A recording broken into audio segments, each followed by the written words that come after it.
back to Nice News. So we are looking at the spooky subject of Halloween and horror tonight. That's why I'm dressed like this. I haven't had it in the week. But don't worry, because we are such a positive, feel-good show, we aren't planning on going all blood and guts and sort of disturbing you tonight. No, we've decided we are going to have a giggle with this. So stick with us for the next 40 minutes. And the big news is our guest tonight is a top horror author and screenwriter, Brad C. Hobson. We're going to be talking to him in a bit. But first, as always, we are going over to Kaie, who's going to tell us more about the topic. Over to you, Kaie. Double, bubble, toil and trouble, fire burn and cauldron bubble. For those of you who don't know, that was my first and last acting scene as one of the witches in William Shakespeare's Macbeth. It is probably one of his most popular lines, and chanted by the three supernatural witches. I thought it would be a great way for us to start off this week's show, which is all things Halloween.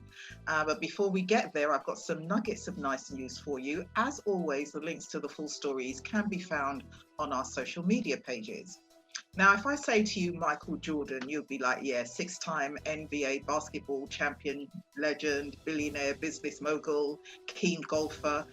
He's also done some really good stuff. He recently opened a clinic for patients with no health insurance. Located in his hometown state of Charlotte, Carolina, the opening of the Novant Health Michael Jordan Family Medical Clinic is the second such facility that he's funded, dedicated to the underprivileged.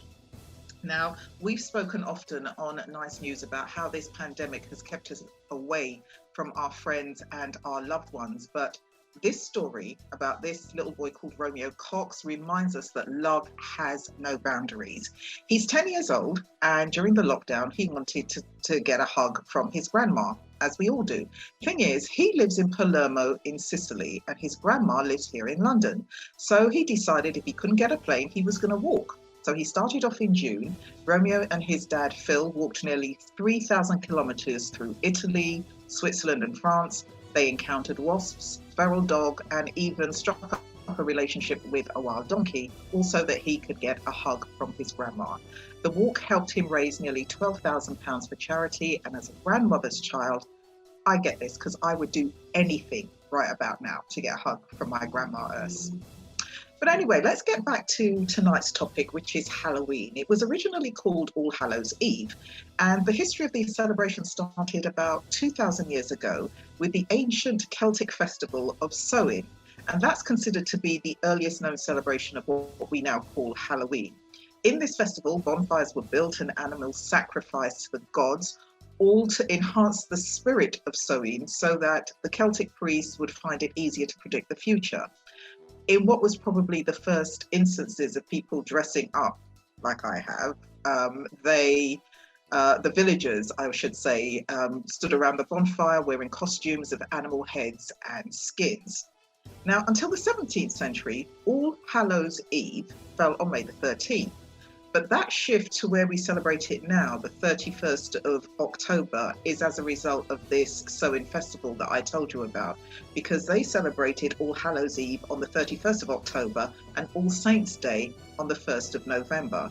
This is not only a time where the seasons change, but it's thought that the boundary between this world and the next becomes particularly thin, so that, you know, those of us with powers could delve into the other world and get messages from beyond, as it were. So, who celebrates Halloween? Mainly Americans. That's their big holiday. I think it's the second biggest holiday that they celebrate after Christmas. And it's thanks to their Irish descendants who went over to America to help them celebrate that. That's why it's so very popular. And of course, later on, you know, we started celebrating it here in England and across Europe as well. So later on in the show, I'm going to talk to you about some of the popular Halloween traditions like apple bobbing and jack-o'-lanterns. I'll also be sharing some Halloween trivia. For example, did you know that there is a special word for a fear of Halloween? And of course, there'll be lots of nice news, but right now it's back to Stephen and our very, very special guest, horror writer Brad C. Hobson. So over to you, Brad and Stephen. Kaie, you never looked so good. Why, thank you. This is not a look you are ever going to see again, so please take note of it, because I will tell the world, Stephen, only you could persuade me that this was a good idea. I swear. It was a good idea the other week when we spoke about it, wasn't it? Yeah, but you know what? I kind of got into the fun of doing it. I actually went out and bought a Halloween makeup kit because I was trying to think to myself, is there anything I can use in my existing makeup kit that I can get away with? And I thought, you know what, Kaie, just get into the spirit of it. So that's what I've done. It is funny. No, thank you for making the effort. So, so we are joined by our special guest, horror writer, Brad C. Hobson, in a moment. But first, we thought we would have some fun with this show, looking at some of the very best and some of the very worst Halloween costumes ever caught on camera. So we're going to start with the best. So basically, if you are going out this weekend, you have got to ask yourself, do you look as good as this? So there, right, okay, so that's obviously Chucky. That's quite good. Do you think that's a real knife? That's quite good, isn't it? We got Brad. What mark would you give that? Out of 10. Out of 10, yeah. Out of 10, I'd give that a solid 8. That's good. Yeah, cool. Are you a Chucky fan? Are you into Chucky? Yeah, I haven't seen the last few, but the first really, I probably watched way too young. Yes, I think we all did. But the next one is then John. Wow. Oh, I like that one. That's Cruella, isn't it? That's Cruella. Yeah. 101 Dalmatians, isn't it? The Disney. Yeah, I like that one. Mark out of 10. What mark do you give that? 9. Brad got. We need those little scorecards, don't we? We need those. Yeah. What, like the girls in the boxing matches when you hang the when you walk around like, that's not going to happen, Stephen. You've already got the makeup. Don't push it. I try and push it. Oh. That is gonna be dinner, isn't it? That is cute. Yeah, that is cute. She doesn't look very happy though. No. Would you? I feel sorry for the guy that's got to lug that around all evening. Yeah, that's the baby on the side. A very awkward way to carry your kid. Yeah. What if they couldn't come out? What mark would you give that, Brad? I'd give that 6. Yeah. That's cool. Okay, let's see the next one, John. Can you show us the next one? Although I do have to give that guy props because I couldn't tell you how many times I would love to be able to shove my kid in a pod. Yeah, you get in trouble for that, Brad. I think they call the authorities. We cut that out. Hey, look at this one. This one's good if you've got a family in it. If you're on your own, it's not so good. But yeah, I just think that's a bit of a cop-out one, actually, Brad. Me personally, I was like, you not much effort on their part. Exactly. And they just basically had to buy the costumes. They didn't do a lot. Basically, yeah. I'm sorry. I'm looking for Heidi Klein. To the gym, have they? They haven't even gone to the gym, so. Yeah, I mean, they should at least work out to actually look like that. Absolutely, they should. Start working out in December or something, and ready for next October. Show us the next one then, John. Oh. This is better. They've got a plastic mask, but they've actually. Do you think they bought those costumes or made them? That's a bit scary. I do find that one a bit. I was about to say I'm probably going to have sleepless nights over this one now. That's a bit disturbing. Yeah, I definitely would not want to run into them in a dark alley. No. Marks out of 10, Brad. Again, it's mostly store bought. So I'm gonna give 6. Right. It's okay. scary, but... Okay. John, have we got any ones now that are like really I call them really inappropriate because we came across some when we were doing this. It's like you actually did this to your child. Should we see the bad ones then? Let's see the bad ones. Yeah, should we do the bad ones? Because the bad ones are really bad. They're really bad. Oh. that one I did not see. Oh my goodness. I'm guessing this wasn't for an office costume party. Oh. You got to give them marks for creativity, haven't you? No. You have to take away mark. Okay. All right. That's burned into my retina, never to be removed. Can I just opt out of giving marks on this one? Yeah, thank you. Yeah, it's all right. We'll give you a blight on this one, Brad. We'll just let the bad ones flow, and you don't have to say anything, okay? Good. My eyes are actually bleeding now. It's not makeup. Let's see the next one, John. That could be my dad. This could be my dad. What? Wow. What? Okay. He's got to walk around the whole night with his shirt open for people to get the costume, but No. That's disturbing, isn't it? That's imaginative. That's really something. well done too. It is. It's something. Yeah. Let's see the next one, John. That is disturbing. Have you got anything in any of your films like that, Brad? Not yet, but No, I think this is meant to be Iron Man. Really? I think they spent just slightly less time than I spent on doing my makeup tonight. But I don't think that this is Iron Man at all. I think this is a non-effort. I can't even work out what they're supposed to be. I think it was Iron Man. That's meant to be his little fire thing. Oh, right. Okay. Yeah. Yeah, I'm sure Robert Robert Downey Jr. would be really pleased with that. Yeah. Let's. Can we move on, please? I think maybe they found their costume designer for the next Iron Man film. I think they're save on the budget a bit, won't they? Oh goodness.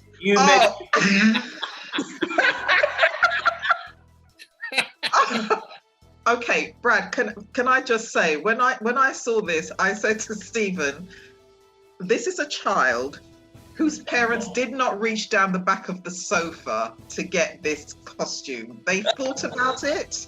They put time, effort, and money into it.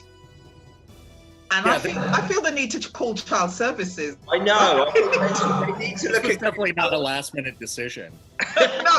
No. I guess my question would be, does that child even know what he's dressed as? I know. Probably not. It'll be funny. Well, the thing is, when I saw this, I did kind of say, well, if he doesn't know what he's dressed as, and then later in life he looks back, is he going to think, are my parents trying to give me a subliminal message? Is it going to cause him problems later on in life? I don't know. Yeah. In years to come, do you think when they say, what did you go as? They go, I went as a Trojan. Do you think he'll say that? He'll probably say he never celebrated Halloween, and I don't blame him. I don't blame him. My parents are really into the holiday. Oh gosh. Let's see the next one, John. Oh boy. These are funny, aren't they? These are horrific, but in a bad way, in a scary way. It looks like an avocado. They're raisins. Now, do you know what? I never went as raisins, but Halloween for me as a child of the 70s and 80s, it was just black bin liners. You just get you just put them on for what, I don't know what the bin liner thing, how that. Do you remember those awful costumes, like say you wanted to be Optimus Prime from Transformers, and it was an Optimus Prime mask with just this yellow smock that said Transformers? Yes. Over here, Brad, it's called cheap and cheerful. More of the cheap, less of the cheerful. We still have them, Brad, here. They haven't gone away. We still have them in the UK. Oh, wow. Yeah. And one of the funny things, pets are even getting in on the act now with Halloween. We got some pet images. John, if you could show us some of them. Luckily, it's just one night of the year that the pet has to suffer. It's one night too many, if you are. What? No, you did not do that to dogs. No, you didn't. Look at the wolf and the husky at the left. The husky is like, I am so going to jump your throat when this is all over. I like the one looking down like it's very embarrassed. Yeah, it's like, no, my bros cannot see me like this. My bros cannot see me like this. I'm just wondering how they got them to sit still that long. Yeah. They obviously, had a treat just off camera. Yeah, something. There's no way those costumes lasted more than 3 minutes. You give it a long time, Brad. 3 minutes. I'd say 3 seconds. What's the next one, John? Show us the next one. Look at this one. Wow. This is amazing. Wow. It is, because they're even posing as well. It's like, Oh, no, see, that one isn't bad. Is it Robert Pattinson? If Robert Pattinson decides to drop out of the next Batman, I think we found the new Batman, I think. I think that would work. Oh my gosh. Oh gosh. I can't we get got over the then, lipstick on the Joker one. The Joker. Joker. Yeah, they really went with that one, didn't they? And we got time for one more. Let's see it. Wow. That's what I was in Wizard of Oz, isn't it? That's Yeah. I do wonder when people pose their dogs, how do you get the dog A, into the costume, and B, to keep still? Because no dog I've ever had would ever tolerate this treatment. They would not be happy. Any pet I've had would lay on its back the second I put anything on it. And just roll around until it ripped it off the thread. Yeah. It's like, here, let me put it on myself. Oh, I've torn it to shreds. Oh dear. Yes. The one playing Dorothy does look a very proper actor type, taking it very seriously. Oh yeah, they definitely went to the Strasbourg method acting school. RADA for animals. And John, I want to show off now because I do like Halloween. I've had some quite good costumes over the last few years. So, John, show us what That's what Stephen's been doing. Yeah, show us the accident that I had last year. There you go, look at that. Ooh. Another sleeping accident. Ooh. That was good, yeah. And then recently, 2 weeks ago, I went down Covent Garden in central London and I did a special effects makeup workshop and they showed us how to do it. So this wasn't actually done to me, this next shot. This is what I did to myself. And I'm quite proud of this. Oh, wow. Ooh. It's quite good, isn't it? Yeah. That's really nice. Yeah. Brad, I think he's auditioning for a role in your next movie. Yeah, I do. Yeah. I've got your email now, Brad. You know, when you need extras for zombies or something. Wow. Okay. That was good, isn't it? And yeah. That was good, Stephen. Yeah, that was kind of brilliant. I like that. Let's go to we got Giselle here. Giselle. Hey, yes! Look at that. That is excellent. Wow. I'm Amazon Prime 2020 fights back. That is awesome. Oh, that's brilliant. And this was unrehearsed. This is Giselle's own magic. No, this is amazing, Giselle. I'm impressed. You've got to hope you can take that knife out now, don't you, after the show? Giselle, I just want to ask, what is the best costume you've ever had? Or is this it? Is this the best Halloween costume you've had? This is probably it because I only got into Halloween with my daughter. So it was a kiddie thing, you know. So I'd always put on like a witch's hat. That was as far as I went. And when we were kids, there's 3 sisters and we had this witch's costume and each of us wore it in different years. the same costume that my mum made for us. But yeah, it is a big deal in our house because of my daughter who's in her 20s now, and so all this is due to her actually. She's had my favorite costume of hers is she went last year as a pilot in a plane crash. God. Did she have the plane on her? Was she wearing the plane? Like glass coming out of her face. Oh wow. Okay. Yeah. Okay, I think I need to get more into this Halloween thing.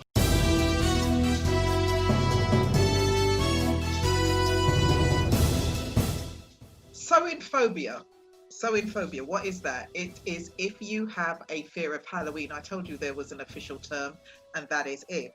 Another piece of Halloween trivia is that Halloween is mainly considered an American tradition, and some countries, like Australia, genuinely do not like Halloween. They believe it is an unwanted holiday. So more trivia for you later. But now I'm going to tell you about some circular economics.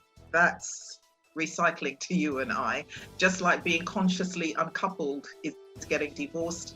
To be fully circular means you fully embrace recycling. And that's something that IKEA is looking to do by 2031. What they're currently going to introduce at the end of next month is a scheme where you sell back all of your unwanted IKEA items, like your Malm and Billy bookcases. You can sell them back to IKEA, and IKEA will give you up to 50% of the value of the original value. Of course, that depends on what state they're in. IKEA then resells these products. IKEA aren't the only one to do it. There's a fashion retailer called COS, which recently launched an online resale store where you can buy second-hand items directly from the previous owners. Sounds like a good idea, and I really hope that more big companies and little ones, if necessary, get in on the action.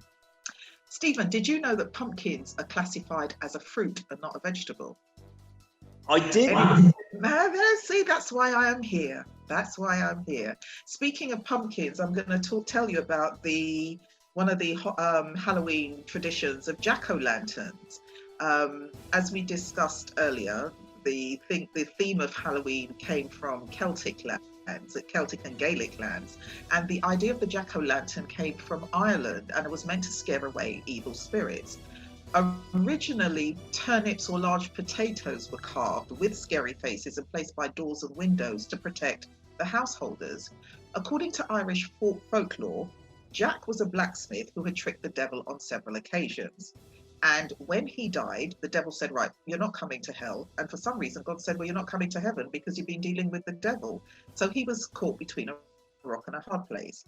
But the devil then felt a bit sorry for Jack and gave him a burning ember. And Jack hollowed out a turnip to carry this ember to give him light.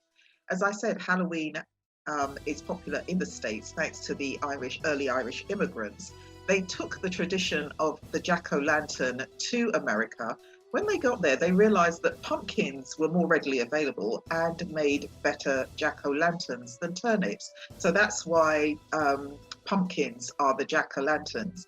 Speaking of pumpkin carving, Jamie Jones from Chester calls himself the pumpkin freak, and he's been creating amazing pumpkin carving since 2010. Each carving can take between 6 to 30 hours, and some of his creations have even been featured in advertisements. But on the flip side of that, Stephen Clark of the US would say that Jamie is slacking because Stephen holds the world record for the fastest pumpkin carving at 16.47 seconds. Have you ever tried carving a pumpkin, Stephen? Yeah, not very successfully. I don't do it at all. I don't do it. Well, I carve it if I'm cooking it, but that doesn't really count, does it? Pumpkin's meant to be really healthy for you, isn't it? So it's very good for you. The seeds are very good for you, very nutritious. Another thing that is very good for you and very nutritious are apples, and apple bobbing is another Halloween tradition. Before Tinder and swiping left or swiping right, apple bobbing was a way for a woman to find a husband. It was originally a British courting ritual, popular among young women and their potential partners. And there were several variations of apple bobbing. In one, each apple in the tub would represent a potential mate. So a woman would hang around a tub of apples, look at an apple, look at a bloke and kind of signal with her eye, that's the one you're supposed to get if you want to hang out with me. And in another version, you tried to catch the apple with your mouth. Once you'd caught it, this sounds a bit long-winded for me. Once you caught it, you peeled it carefully, made sure that the peel was as long as possible. And then you had to take the peel, pass it round your head 3 times, and then throw it. And whatever letter the peel made, that would be the letter, that would be the name of whoever it was you were going to end up with. Like I said, sounded very long-winded. No wonder they invented Tinder. Absolutely, I can see. That is too complicated, isn't it? That's too. It was, but you know what? Back then, Stephen, they did not have TV. They did not have the internet. They had to find some way to fill those long hours. Yeah, and they were quite creative, weren't they? Yeah, very, that's cool. Very. Speaking of being creative, we're now going to talk with Brad C. Hobson, who's a novelist and screenwriter. He's joined us all the way from LA, and he specialises in horror. Brad has written for the stage, the screen, video games, and also novels. And Brad, you sound like 2021 is going to be really busy for you. Tell us a bit about let's make sure you're unmuted. Yeah, please tell us a bit about what you've got coming up next year. Yeah, 2021's looking to be pretty good, providing we all survive. We will. We will.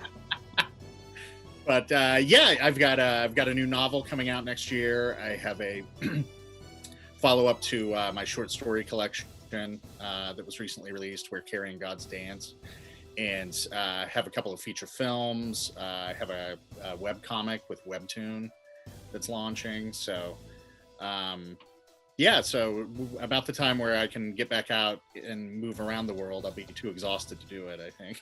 Yeah. No, it sounds like you're doing loads. So we're talking horror then. Why do you think the horror genre is so popular? Why do you think we all have been scared to death? You know, I think there's a very primal nature to horror.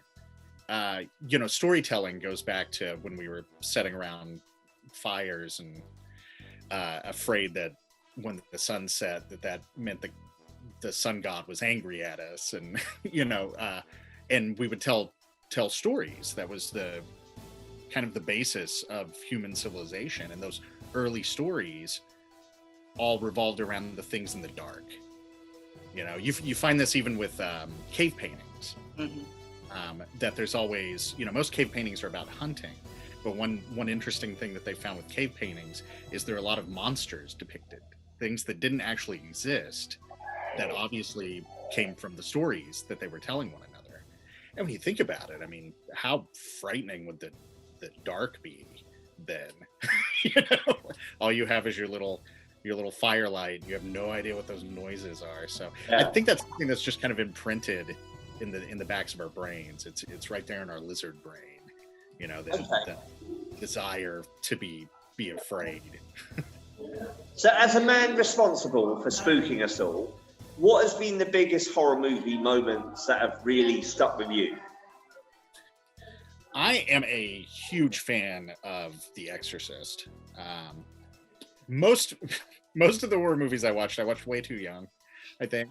My grandmother, who grew up in Appalachia during the Depression, and the one thing she had for an entertainment as a kid was the radio. So she loved all the old horror radio shows, Sense and The Shadow, and Lights Out, and all this. And so as a kid, she was just obsessed with watching anything that came on TV, and would set me down. And sometimes that was Abbott and Costello versus Frankenstein, and sometimes that was The Exorcist, way too young. So, but there's a humanity to The Exorcist that always gets me. A lot of people describe it. It's really funny. I hear people talk about how evil they find the movie or the book, and I find it it's dark and it's frightening, but I find it a very uplifting thing. So ultimately, the movie is about people looking after each other and sacrificing to help one another. And it's just one that, especially as a parent now that I have two kids, when I revisit it and can watch it from Ellen Burstyn's point of view, as to what the kids going through, it just hits me right in the chest.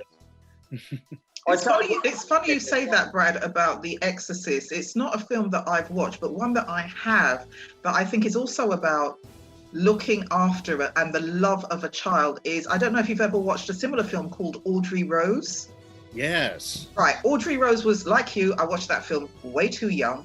But I just thought, this is a father who is desperate to do anything he can to save his child, and he will go to any lengths to do that. You know, it was done as a horror movie, and yes, there were scary parts, but for me, the thing that struck me about that movie was the love that, as a parent, you will do anything to make sure your child is okay.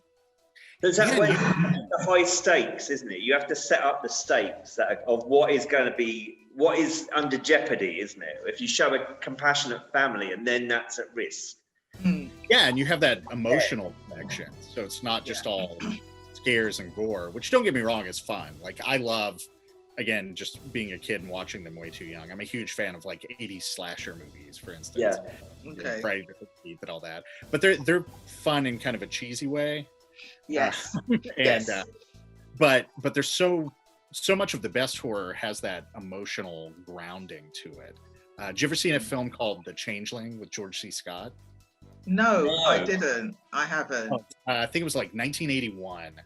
Very creepy ghost story, but he plays a composer whose family died in a car accident, and so he's just kind of distraught and unmoored, and he moves into this house that's haunted by a little boy, and so him trying to figure out what's going on in the house is also paralleling him dealing with his family having passed. Okay. But really, to me, those are the strongest horror movies. If they can get you with those emotional punches in there too, then Yeah. the scare that much more amplified. So, as someone who has killed off a lot of characters, what makes a good fictional death, do you reckon? Tension. The longer you can hold it out, the more you can build it up. And again, this kind of ties into that emotional investment, raising the stakes. If you're into the character, the reader or the viewer of a movie, if you really like this person, you're rooting for them, you want to follow this journey with them, and you hope they survive, and then you start seeing that they might not. Mhm. And then that question of will they or won't they, the longer that gets drawn out, when they do die, the more of a shock it is. I think we've all probably had those moments where you just have to put down a book and you're like, no, Yeah. Yeah. no, Yeah. not that guy. Yeah, I do that a lot with Stephen King, his Dark Tower series. There was so many times. I mean, I went through those like a freight train, and there were so many times I was like, I can't see what's going to happen to Roland next. I need to go and make a bacon sandwich or go for a walk or something, because it was just too much, I am not ashamed to admit that I was brought to tears about 2 or 3 times in that last book. It's Listen, just That's when it's powerful, isn't it? When 2 to 3 times is nothing. 2 to 3 times is nothing. You're slacking. There's so many instances where I was a little tearful, but that's a story for another day. so we go back to movies then, Brad. So horror movies can be exceptionally good, but horror movies can be exceptionally bad. Why do you think horror as a genre, where it's probably the only genre where even if it's the worst film, it could be seen as one of the best ones? I think part of it is that horror allows people to really swing for the fences. So there are a ton of bad 80s horror movies that I love, for instance, that have these just giant ideas that they did not have the budget or the talent to pull off. And just these kind of really interesting side views at reality and philosophy and all this that are trying to cram into a B schlock horror movie with rubber monsters and tomato ketchup blood. Yes. Yeah. I did like rubber ones, yeah. So what are the tropes then, or the elements that you think have to be included to make a horror film successful? Well, I think atmosphere is the key. I've always thought film works best, and especially with a serious horror movie, when there's kind of a dreamlike quality that's induced. A lot of people cite Kubrick's adaptation of The Shining as Now you are talking. Yes. Now you are talking. I can't think of another movie that feels so much like a nightmare you're having than The Shining. And I think that's what really keys up that part of our brains that still wants to be scared, that still wants to grasp that primal fear that we've always had. And I think if you can create an atmosphere that lulls people into that kind of nightmare feel, then I think you really succeed. And there've been a lot of recent movies that have done that too. It Follows is one of my favorites recently that just feels like a dream. There's something about that movie that just feels off and a little skewed from reality, and so I think it pulls you right in and just primes you for the scares. So if someone wants to make a living out of horror writing, what advice would you give them? Run far away. No, Brad, no, that's not what we wanted to hear. We wanted pearls of wisdom. Brad, you didn't want run.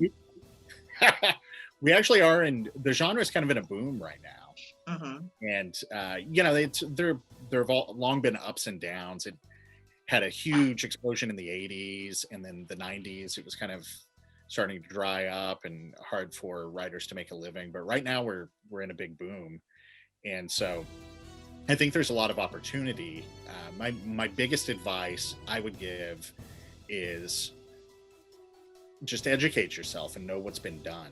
There's so much horror out there dating back to, Anne Radcliffe, in the Gothic novels of the 18th century. And a lot of people who come in, and I'm not saying you have to go back and spend 3 years and get a master's degree and understand the 18th century literature to do it, but there's been so much horror, and so much of it has become iconic. And if you're not familiar with it, it's easy to, maybe even easier than other genres, to accidentally rip somebody off, because it's all based on something that scared you, and we all, for the most part, have similar fears. So it's very easy to accidentally rewrite a Dean Koontz novel from 1987. Yeah, right. Okay. Yeah. The funny thing is, Brad, on our show, our last show, we were talking about the horror genre and how people of color in particular who haven't had a voice in that genre, with the advent of people like Jordan Peele. And Stephen and I were discussing Get Out just before the show, and I said to him, I actually bought it from Sky Movies. I still have not been able to watch it beginning to end, because there are parts of it I just have to take the remote and go, right, it's time for a cup of tea, and then another one, and then a sandwich, and then maybe a kip, and it's bedtime, and maybe I'll get back to it tomorrow. But it's and he's also co-presenting and co-writing the new Twilight Zone, which I absolutely loved the old series as a kid, but we also joked about the fact in our last show that on the whole, people of color don't do horror. We don't walk in the woods at night. We don't go into haunted houses and say, is anybody there? We just don't do that. We simply don't do that. There's an old Eddie Murphy bit that I remember hearing as a kid, where he was like, man, he's like, if you saw me in one of these haunted house movies, it wouldn't last 5 minutes. It'd be like this. Oh, look at this nice, beautiful house we're about to move into. Get out. Too bad I can't stay. Yeah. It's an interesting time. I mean, there have always been people of color working in horror, but it's definitely been dominated by not just white people, but white men for most of its existence, which is interesting. Also, because the roots of it were women. I mean, again, the Gothic novels, Mary Shelley. Yeah. But at some point in the 20th century, it just became kind of a man's genre. Yeah. And unfortunately, that also had a lot of. That's when a lot of the, I think, misogyny and torture-y kind of stuff leaked in. Is too long of that echo chamber. But there are a lot of great people of color writing horror right now. One of my favorite authors is Stephen Graham Jones, who's an independent author here in the United States, and just does fantastic work. And there's a lot of film and a lot of television. HBO has been airing Lovecraft Country. Yes, that's that. I've got that to watch. That's another one to watch later. But we're going to come back to that. I just want to share a couple more stories with you.